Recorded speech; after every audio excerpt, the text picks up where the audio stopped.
Hello, welcome to episode 111 of the Trading Without Borders podcast with Omobi, your host. I am truly sorry for the silence. Sincere apologies. The last episode I released was on the 4th of July. The episode that was meant to be released on the 11th of July, which was my birthday week. My birthday was on the 13th July. Unfortunately, I got really swamped with work. I was really busy, so I apologize for that. I had assumed that I will that was going to release an episode last week, but unfortunately, I fell slightly ill. I had a cold, and up until Thursday, that was meant to be released, I wasn't still feeling too good. Although I'd recovered sort of, but my voice wasn't it. There was no way I could have released or recorded with my voice that with the way my voice was sounding. So I just thought, okay, let me just rest it out, and I'll release an episode this week. So I apologize for that. Usually, what I would do is to give an adequate notice that I was going to take some time off, but unfortunately, due to circumstances beyond my control, I couldn't do that this time around. Just I sure hope well. That's I guess just saying that that's nature. We have times that things may not always be ordered. But thank you to my listeners, thank you to my regular listeners, and thank you to everyone that's just joining us. And so let's move on to today's episode. Okay, so we are going to take a pause on our discussions about the Africa Development Bank Group 10-year strategy. We will be looking at the Guided Trade Initiative launch in Nigeria. That's the GTI launch. I'm going to share updates on that in today's episode. We will resume discussions about the AFTB's 10-year strategy in subsequent episodes. So let's look at what the GTI launch was about. So last week, the Guided Trade Initiative was launched in Nigeria. And for those that are not aware, I have an episode that I released about the Guided Trade Initiative. I explained in detail what the initiative is about.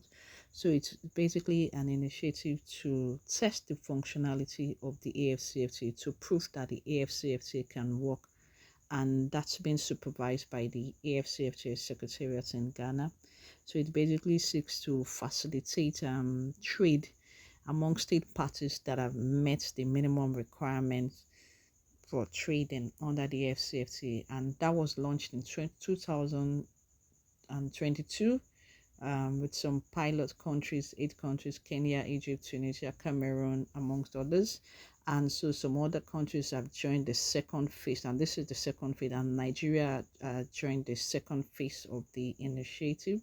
And so we have more countries now. South Africa has also joined. And so this means that for the countries that have signed on to the GTI, um, members, business owners, individuals, you can trade amongst yourselves under the preferential trading rules. That's either duty free or reduced tariffs under the AFCFTA. And in Nigeria, the government organization, the Nigerian Customs Authority, rather, the designated competent authority that is authorized to issue the certificate of origin. So, and last week, the GTI launch in Nigeria started with 10 companies that some have exported and some will be exporting under it. So I'll just share details on what the companies and what they exported and the countries they exported to. So the first company that was issued this certificate of origin, or the first certificate of origin that was issued in Nigeria, was issued to Leluk Nigeria, and so that's a female-owned company, and the company exported or will be exporting bags to Kenya. And then the next company is Secure ID, that's smart cards to Cameroon. Dangote Group will be exporting clean cars to Cameroon. We have Avila Natural exporting black soap and shea butter to Kenya. Then flour mills, Nigeria, exported native starch to Algeria. Craft methods, exporting alcoholic bitters to Uganda. Then we have Rochin Nigeria Limited, that's blended tea to Uganda. Then Castle Solutions, we have SIM and bank cards to Uganda. Tolerant Group, that's wrappers to Egypt. And finally, One Industry Nigeria Limited, exporting water closets and sanitary sets to Kenya. So these are the first set of companies that started trading under the GTI in Nigeria. I'm sure more companies will be joining soon. And I would say congratulations to Nigeria and congratulations to the companies as well that have commenced trading under the AFCFTA. So what this means for you and I as Africans or as business owners is that for if you belong to any of the countries that have commenced trading under the GTI, whether you're in Cameroon, Ghana, Egypt, Kenya, Rwanda, Tunisia, Nigeria, you can trade amongst yourself under preferential trading rules. So that means your products, if they meet the rules of origin criteria, can either be subject to duty-free treatment or reduced tariff treatment. So what I would say is that you need to prepare yourself to leverage